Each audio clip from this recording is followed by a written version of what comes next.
Good morning. I'm Roshan Gidwani, and you're watching the Daily Morning Note. It's Tuesday, the 7th of March, 2023.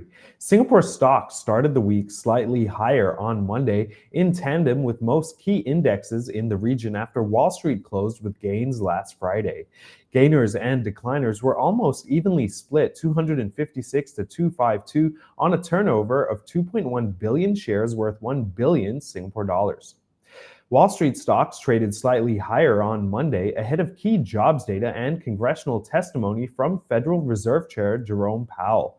The Dow Jones Industrial Average rose 0.1% to 33,431.64, while the broad-based S&P 500 index ticked up 0.1% to 4,048.43. But the Nasdaq Composite Index lost 0.1% to 11,675.73.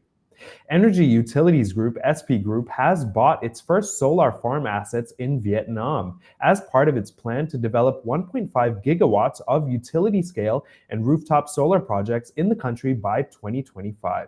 SP Group said the assets will equip the company with capabilities to help commercial and industrial customers achieve 100% clean energy consumption once Vietnam's direct power purchase framework is established. Yangtze Jiang Financial Holding will team up with Singapore-based fund manager Tahan Capital Management to invest in private credit assets in Asia. The partnership is viewed as a strategic move to diversify the group's portfolio and promote sustainable growth in the region.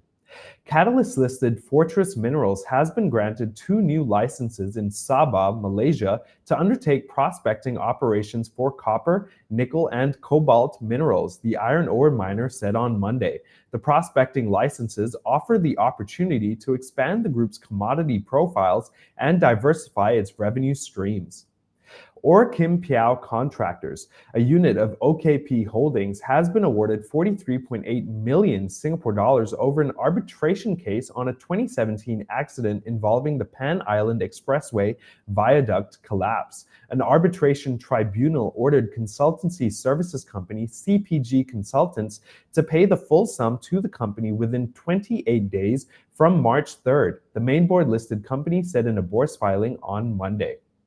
American plane maker Boeing Co. and its European rival Airbus have teamed up to bid for a UK government contract that would provide helicopters for the Royal Air Force and British Army, the company said on Monday. A joint statement by the two plane makers did not disclose the size of the contract they were bidding for.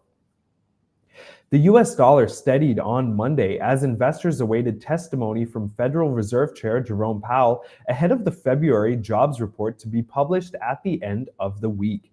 The US dollar index, which measures the greenback's performance against 6 other currencies, was last flat on the day at 104.63 after lifting off a session low of 104.34. Shares of Silvergate Capital fell 10% in early trading on Monday after the bank suspended its crypto payments network and expressed doubts over the viability of its business. The crypto-focused bank said late on Friday that it had made a risk-based decision to discontinue the Silvergate Exchange Network effective immediately. In our research section, Phillip Security research analyst Glenn Thum maintains his overweight recommendation on Singapore's banking sector. He says, "We remain positive on banks. Bank dividend yields are attractive at 5.7% with possible upside surprise due to excess capital ratios and push towards higher ROEs. SGX is another major beneficiary of higher interest rates." That's all for today. For financial news, tune in weekdays at 8:30 a.m. live on YouTube and Facebook. Please like and subscribe for more. See you again and have a great day.